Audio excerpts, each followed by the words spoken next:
Hello, Internet. It's time to read the Bible. No news is good news. And to the reading, March 30th. We will begin with Deuteronomy chapter 13, verse 1 to chapter 15, verse 23. I I was going to do something. I had it in mind. What was it? It was a variation of British. What was it? 'Cause I've done Cockney and I've done normal British. It was somebody specific. I remember. We're going to do the Beatles, or at least that one member. I don't remember his name. Might be Ringo. Don't know. I mostly know it from Jungle Book and Wacko Warner. So, well, it's not exactly accurate because I've never really listened to any of the Beatles interviews, but I like the voice, so we're going to try it. If there is a prophet among you, or one who claims to foretell the future by dreams, and if his predictions come true, but he says, "Come, let us worship the gods of other nations," don't listen to him, for the Lord is testing you to find out whether or not you really love him with all your heart and soul. You must never worship any god but Jehovah. Obey only his commandments and cling to him. The prophet who tries to lead you astray must be executed, for he has attempted to foment rebellion against the Lord your God, who brought you out of slavery in the land of Egypt. By executing him, you will clear out the evil from among you. If your nearest relative or closest friend, even a brother, son, daughter, or beloved wife, whispers to you to come and worship these foreign gods, do not consent nor listen, and have no pity. Do not spare that person from the penalty. Don't conceal his horrible suggestion. Execute him. Your own hand shall be the first upon him to put him to death, then the hands of all the people. Stone him to death because he has tried to draw you away from the Lord your God, who brought you from the land of Egypt, the place of slavery. Then all Israel will hear about this evil deed, and will fear such wickedness as this among you. If you ever hear it said about one of the cities of Israel that some worthless rabble have led their fellow citizens astray, with suggestions that they should worship foreign gods, first check the facts to see if the rumor is true. Always check the facts. If you find that is certain that such a horrible thing has happened among you in one of the cities that the Lord has given you, you must without fail declare war against that city, and utterly destroy all of its inhabitants, and even all of the cattle. Afterwards, you must pile all the booty into the middle of the street and burn it. Then put the entire city to the torch as a burnt offering to Jehovah your God. That city shall forever remain a lifeless mound and may never be rebuilt. Keep none of the booty. Then the Lord will turn his fierce anger and be merciful to you, and have compassion upon you, and make you a great nation just as he promised your ancestors. Of course, the Lord your God will be merciful only if you have been obedient to him and his commandments which I am giving to you today. And if you've been doing that, which is right in the eyes of the Lord, since you are the people of God, never cut yourselves, as the heathen do when they worship their idols, nor shave the front halves of your heads for funerals. You belong exclusively to the Lord your God, and he has chosen you to be his own possession, more so than any other nation on the face of the earth. You are not to eat any animal I have declared to be ceremonially defiled. These are the animals you may eat: the ox, the sheep, the goat, the deer, the gazelle, the roebuck, the wild goat, the ibex, the antelope, and the mountain sheep.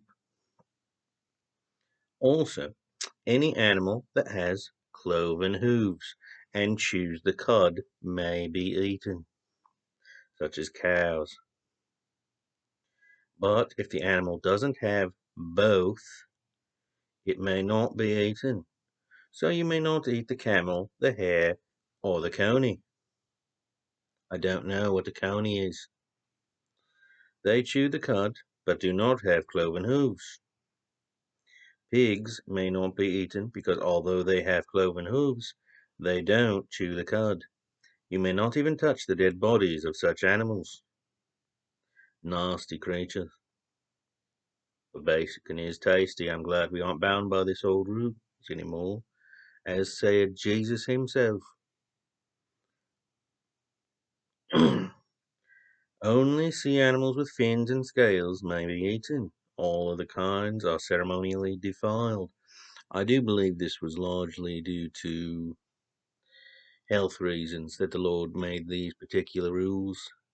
Pigs are quite unclean and prone to having lots of disease and such that can spread quite rapidly because of the way their guts work. I don't know about the others, perhaps ticks and things, perhaps similar. Uh, those are the only ones I know. And I know there are many sea creatures that are quite poisonous. If you don't cook them right, you'll end up dead, like the pufferfish. That's just a guess, though. Who knows? Only the Lord. The rest of us just have to make educated guesses. Moving on. You may eat any bird except the following: the eagle, the vulture, osprey, the buzzard, the falcon, any variety, the raven, any variety, the ostrich, the nighthawk, the seagull, the hawk, any variety, the screech owl, the great owl, the horned owl, the pelican, the vulture, the cormorant, the stork, the heron, any variety, the hoopoe, don't know what a hoopoe is, and the bat. Technically not a bird by our standards, but I suppose it did fly and was likely categorized as such back in the day. With certain exceptions, insects are a defilement to you and you may not be eaten.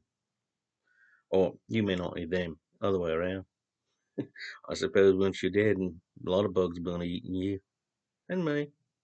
Let's not dwell on that though, it's quite untasteful. Or distasteful, that's the word. Don't eat anything that has died a natural death. However, a foreigner among you may eat it. You may give it or sell it to him, but don't eat it yourself. For you are holy to the Lord your God, and he is expendable. I kid. Anyway, you must not boil a young goat in its mother's milk. That's just cruel, isn't it? You must tithe all of your crops every year. Bring this tithe to eat before the Lord your God at the place he shall choose as his sanctuary. This applies to your tithes of grain, new wine, olive oil, and the firstborn of your flocks and each herds. The purpose of the tithing is to teach you always to put God first in your lives.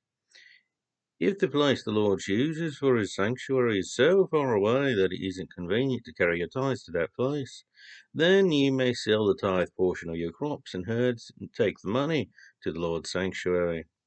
When you arrive, use the money to buy an ox, a sheep, some wine, a beer, to feast there before the Lord your God, and to rejoice with your household. Don't forget to share your income with the Levites in your community, for they have no property or crops as you do. Every third year, you are to use your entire tithe for local welfare programs. Give it to the Levites who have no inheritance among you, or to foreigners, or to widows and orphans within your city, so that they can eat and be satisfied. And then Jehovah your God will bless you and your work. It's nice that there's in the law helping the poor and such. It's rather nice. Anyway, at the end of every seventh year, there is to be a cancelling of all debts. I do like this part. Every creditor shall write paid in full on any promissory note he owes a fellow Israelite, for the Lord has released everyone from this obligation. This release does not apply to foreigners. Unfortunate, but that's how it goes. No one will become poor because of this, for the Lord will greatly bless you in the land he is giving you, if you obey this command. The only prerequisite for his blessing is that you carefully heed all the commands of the Lord your God, that I am giving you today. He will bless you as he has promised. You shall lend money to many nations. He will never need to borrow. You shall rule many nations, but they shall not rule over you. But if, when you arrive in the land of the Lord will give you, there are any among you who are poor, you must not shut your heart or hand against them. You must lend them as much as they need. Beware, don't refuse a loan, because the year of the debt cancellation is close at hand. If you refuse to make the loan, and the needy man cries out to the Lord, it will be counted against you as a sin. You must lend him what he needs, and don't moan about it either, for the Lord will prosper you in everything you do because of this. There will always be some among you who are poor. That is why this commandment is necessary. You must lend to them liberally.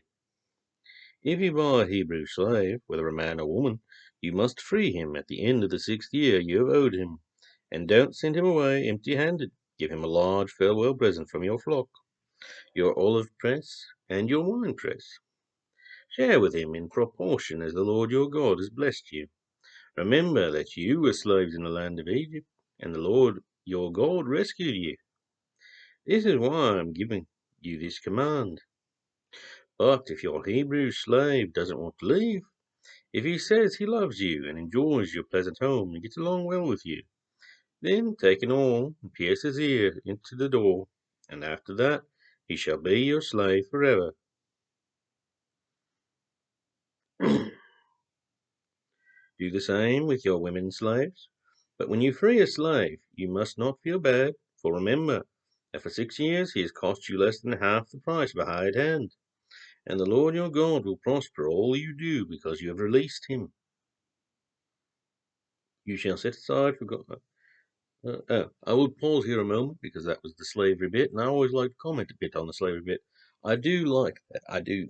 There's a time limit on the slavery, at least for slavery within Hebrew, was enslaved to Hebrew.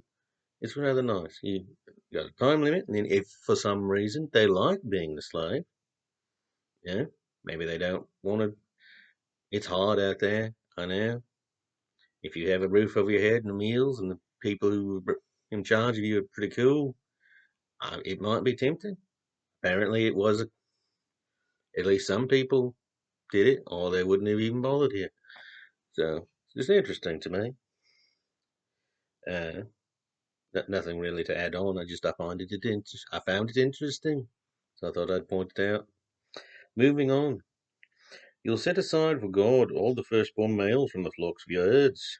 Do not use the firstborn of your herds to work your fields, and do not shear the firstborn of your flocks of sheep and goats. Instead, you and your family shall eat these animals before the Lord your God each year at his sanctuary. However, if the firstborn animal has any defect, such as being lame or blind, or if anything else is wrong with it, you shall not sacrifice it. Instead, use it for food for your family at home. Anyone, even if ceremonially defiled at the time, may eat it, just as anyone may eat a gazelle or deer. But don't eat the blood. Pour it out upon the ground like water. He's really emphatic about the blood. He's mentioned that about 3 or 4 times now. Moving on, we'll get to Luke chapter 8, verse 41, and chapter 9, verse 6. Now a man named Jairus, a leader of the Jewish synagogue, came and fell down at Jesus' feet. He begged him to come home with him, for his only child was dying, a little girl, 12 years old. Oh, that's sweet. Jesus went with him, pushing through the crowds. As they went, a woman who wanted to be healed came up behind and touched him, for she had been slowly bleeding for 12 years, and could find no cure, though she had spent everything she had on doctors. I imagine some of you can relate to that. But the instant she touched the edge of his robe, the bleeding stopped. Jesus is talking. I'm debating switching or not. I don't think I have the energy to switch tonight. Please forgive me. Who touched me? Jesus asked. Everyone denied it. And Peter said, Master, so many are crowding against you. But Jesus told him, No, it was someone who deliberately touched me, for I felt healing power go out from me. When the woman realized that Jesus knew, she began to tremble and fell to her knees before him and told him why she had touched him and that now she was well. Daughter, he said to her, your faith has healed you. Go in peace. While he was still speaking to her, a messenger arrived from Jairus' home with news that the little girl was dead. She's gone, he told her father. There is no troubling the teacher now. But when Jesus heard what had happened, he said to the father, don't be afraid. Just trust me, and she'll be all right. When they arrived at the house, Jesus wouldn't let anyone into the room except Peter, James, John, and the little girl's father and mother. The home was filled with mourning people, but he said, stop the weeping. She isn't dead. She is only asleep. This brought scoffing and laughter, for they all knew she was dead. Then he took her by the hand and called, get up, little girl. And at that moment, her life returned and she jumped up. Give her something to eat, he said. Her parents were overcome with happiness, but Jesus insisted that they not tell anyone the details of what had happened. I've always, not to pause again, but I find it weird that Jesus always tells the people, well, not always, but a good portion of the time, he tells the people, don't tell anyone. Of course they do. Or at the very least, Peter, James, Matthew, Mark, Luke, and John kind of talked about it. It's just, I don't understand why the discrepancy there. Maybe they did. I don't know. If anyone knows that in the comments, let me know. I don't know why he was keeping it, hush hush and all that. Moving on, we're just about done. One day, Jesus called together his 12 apostles and gave them the authority over all demons, power to cast them out, and heal all diseases. Then he sent them away to tell everyone about the coming of the kingdom of God and to heal the sick. Don't even take along a walking stick, he instructed them, nor a beggar's bag, nor food, nor money, not even an extra coat. Be a guest in only one home at each village. If the people of the town won't listen to you when you enter it, turn around and leave, demonstrating God's anger against it by shaking its dust from your feet as you go. So they began their circuit of villages, preaching the good news and healing the sick. Now we move on to Psalms, chapter 71, verses 1 through 24. Lord, you are my refuge. Don't let me down. Save me from my enemies, for you are just. Rescue me. Bend down your ear and listen to my plea and save me. Be to me a great protecting rock, where I am always welcome, safe from all attacks. For you have issued the order to save me. Rescue me, O God, from these unjust and cruel men. O Lord, you alone are my hope. I've trusted you from childhood. Yes, you have been with me from birth and have helped me constantly. No wonder I'm always praising you. My success, at which so many stand amazed, is because you are my mighty protector. All day long I'll praise you and honor you, O God, for all you've done for me. And now in my old age, don't set me aside. Don't forsake me now when my strength is failing. My enemies are whispering, God has forsaken him. Now we can get him. There's no one to help him now. Oh God, don't stay away. Come quickly. Help. Destroy them. Cover them with failure and disgrace, these enemies of mine. I'll keep on expecting you to help me. I praise you more and more. I cannot count the times when you have faithfully rescued me from danger. I will tell everyone how good you are and your constant daily care. I'll walk in the strength of the Lord God. I'll tell everyone that you alone are just as good. Are just and good, excuse me there. Oh God, you have helped me from my earliest childhood, and I have constantly testified to others of the wonderful things you do. And now that I am old and grey, don't forsake me. Give me time to tell the new generation, and their children too, about all your mighty miracles, your power and goodness. Lord, reach the highest heavens. You have done such wonderful things. Where is there another God like you?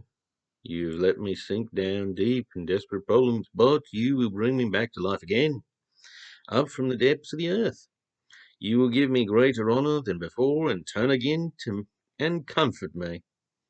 I will praise you with music, telling you of your faithfulness to all your promises. O Holy One of Israel, I will shout and sing your praises for redeeming me. I will talk to others all day long about your justice and your goodness, for all who tried to hurt me have been disgraced and dishonoured. And finally, we have Proverbs for today, which is chapter 12, verses 5 through 7. A good man's mind is filled with honest thoughts. An evil man's mind is crammed with lies. The wicked accuse, the godly defend. The wicked shall perish, and the godly shall stand. I hope you enjoyed this particular reading. I wasn't sure how well it would go, but I think I did all right. And it was a rather interesting read, I'd say. I'm liking Deuteronomy more than I expected. And it's a summary, but it's like pretty rapid fire, and it's just hitting. I don't know, the phrasing. It's not as wordy, I feel, as the original in Exodus and Leviticus and Numbers all pushed together. I don't know. Maybe it's just me. Maybe I'm just enjoying it, doing this together time more. In any case, I guess that's all for now. So, thank you for listening, and as always, God bless.